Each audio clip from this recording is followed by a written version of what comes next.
this group is large, and so it got split up to 4 different groups, and you're gonna be rotating amongst the stations, but you're all doing the same thing, just rotating. And we have a pretty tight schedule, so there's gonna be a person that's gonna be making sure that your group, that's like all they do is make sure that your group is doing what they need to, and then moving on to the next activity with that time in mind, okay? Because everything, if it works out, you shouldn't be overlapping much, okay? So, there's gonna be a green group, there's gonna be a purple group, there's gonna be an orange group, and there's gonna be a blue group. Green group has 11 brownies, purple has 11 brownies, orange has 8 brownies, and blue has 7 brownies. All right. So sadly, we had to make the location the farmhouse field because the farmhouse sadly is gone, but it's a huge cleared out area. So when you're at the farmhouse field, we're gonna have like a makeshift fire pit because there's so many other groups that are using the actual fire pit, but that's okay. We can make a little side area. We can put some stones around, and this is like the mock fire pit that we're gonna have. So there's 2 different spots to build fires. We're not actually starting the fires though. So you want to break up into 2 smaller groups if your group is big. There's a brownie group that has 7 and 8. You guys probably don't need to split up, but it's up to you. If you think that your brownies are going to work well splitting up and getting more attention that way, fine. All right, so you're going to learn how to build a fire. And when I have it underlined, that is a badge requirement. So that's what they need to accomplish here, because there's extra time to do other stuff, but make sure that they learn how to build a fire. That is the requirement. So I want you to go over the A-frame and the log cabin. You don't have to do teepee. I don't think there's a lot of time for that. And they all are gonna get a try to light a match, okay? We are gonna have like an emergency bucket of water over there. If somebody decides to light the match and drop it, starts a fire, we wanna make sure that we're safe out there. And I thought they could probably make some really neat fire starters. I have saved a lot of dryer lint. And if you have dryer lint, that would be awesome to bring it. I just kind of been like hoarding it for the last couple months. So then we're gonna actually have Red Panda's mom. She is going to be there, and for 20 minutes, she's gonna be able to do a talk, because one of their badge requirements is to talk to an expert runner or hiker, and that's what she is. She leads adult groups, and she leads kids groups for trailblazing, stuff like that. So, and then she's gonna talk about gear that she uses. So for 20 minutes, actually, she's gonna be putting this together as far as what she wants to talk about, but the main subjects are gonna be weather concerns. You obviously can't go out in lightning. Bugs and plants, what are we looking for? What kind of bites? Do you carry bug spray with you? You always bring a baggie so you can pick up trash. That's one of the leave no traces. And then hikers use, she's gonna talk about some trail signs and map symbols.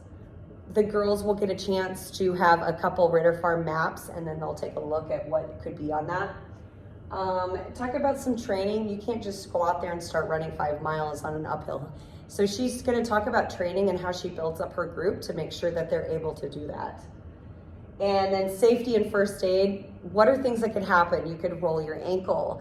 You could fall and skin your knee. There's certain things that actually could happen, and you wanna be prepared for that.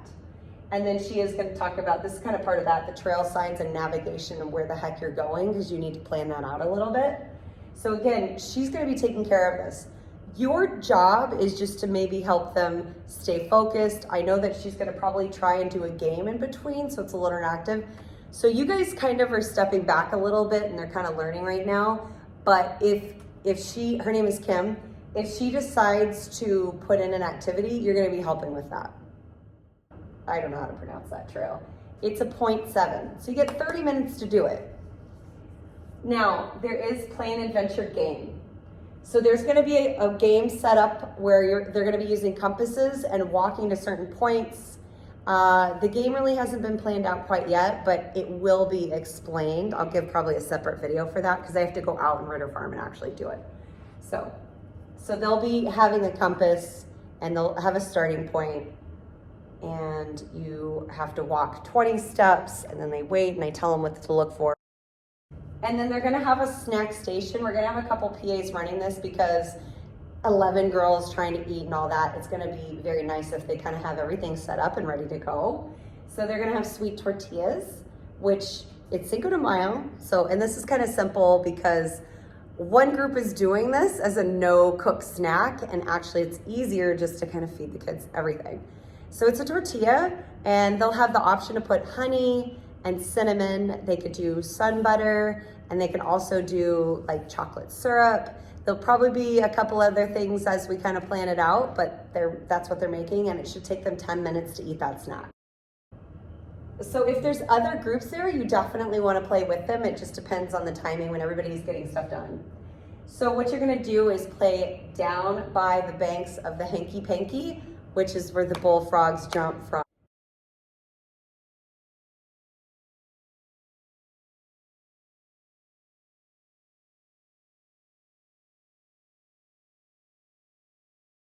Okay, so they're sitting in the circle and they're doing, they're putting one hand on top of the other and they're hitting and going around and people are out. So let's sing it together. Okay, ready? Down by the banks of the Hanky Panky, where the bullfrogs jump from bank to banky with the eeps, ipes, opes, ops, 3 alligators with a plop, and then that person is out. The juniors that were doing art and design, they've been up outside and they did some artwork in the cabin. They should have 3 pieces of art and they're gonna have a show outside. So the cabin has like this railing outside and I'm hoping we can attach their artwork there. So what I want you guys to do when you're done here, you can actually go and look at the art show. So, but you do want to remind them to be a sister to every Girl Scout, no negative comments, just kind of look and admire it. Okay, so then you're shifting over to the cabin side yard.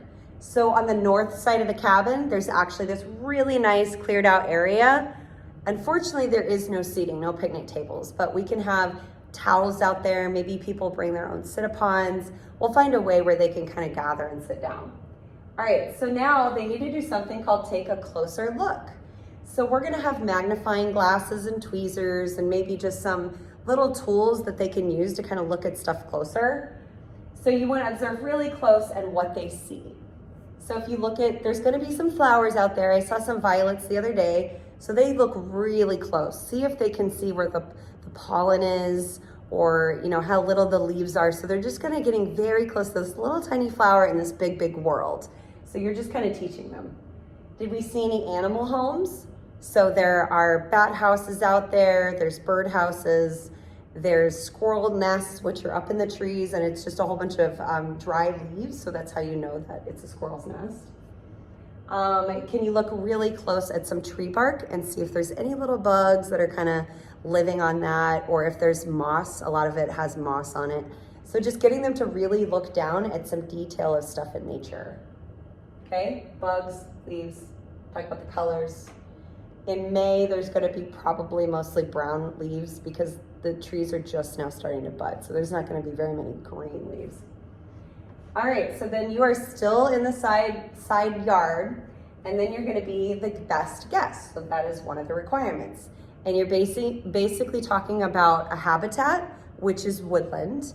And we're going to talk about how we can make their habitat better. So hopefully there's some garbage there that the girls can pick up. So they all get a baggie and they really start scrolling around looking for any kind of little trash. The goal is for each girl to pick up 3 pieces of trash. So then we're gonna leave some treats for the birds and squirrels. So I will have kind of a mini craft where we're gonna have pine cones and you can spread some sun butter and sprinkle some bird seed and just kind of leave it out there. Also, what we did at last outdoor day, they also had to do something similar and they had to do like a spiral of berries. So they don't have to do a spiral, but they can make a pattern. We're not gonna leave a plate, but we'll have some berries out there that are safe.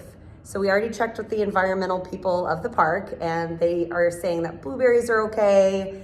We can put some peanuts down. There is just only one group that does have a peanut allergy. So we'll just make sure that that group doesn't have it. Okay, and then you can discuss how humans impact the environment. So with us kind of tromping around, how do we affect that? We can talk about our noise level, but humans do impact this Ritter Farm Park.